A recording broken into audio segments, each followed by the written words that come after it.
Nu ska jag göra mitt typ 6:e försök med den här låten.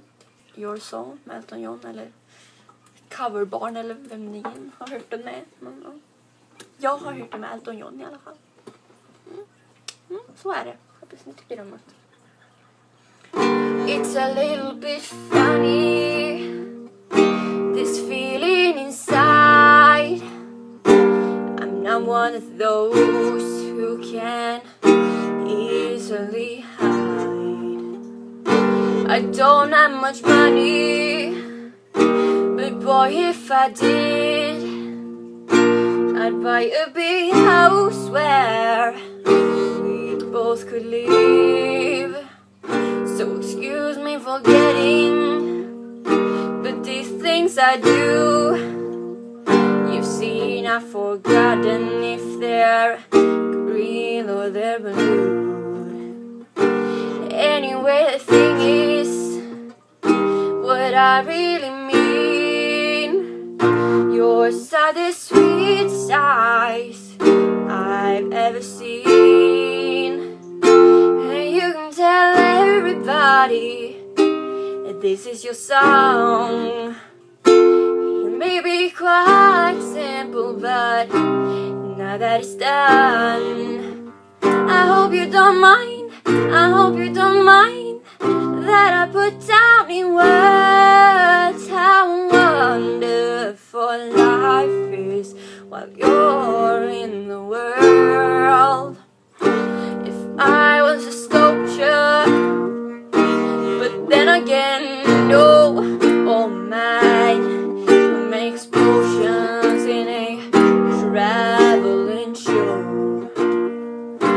I know it's not much, but it's the best I can do.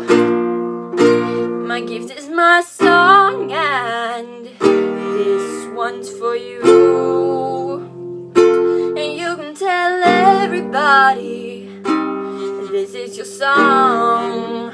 It may be quite simple, but now that it's done, I hope you don't mind, I hope you don't mind that I put down in words how wonderful life is.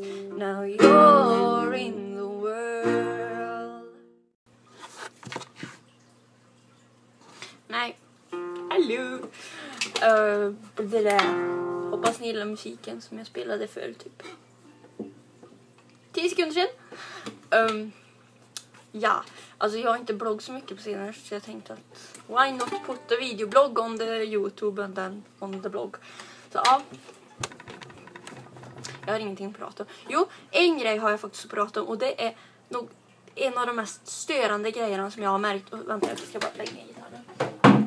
Det är att man har så här jättetajta byxor på sig, och så har man glömt att sätta på sig strumpor. Aj, attans bananer. Alltså, då måste man först liksom kavla upp benet till typ hit, och sen dra på sig strumpan. Och det värsta är då att sen när man drar ner igen, då är byxorna helt stora. Skitjobbigt. Nej, men jag har inte så mycket att säga. Och mitt hår är rött. Det är jätterött. Min sidecut är röd. Ja, det är så det är. Nej, men nu ska jag spela. Jag ska spela LOL, tror jag. Eller Harry Potter. Så att jag spelade dagen igår. Nej, ha det bra. Tjenixen, hej då.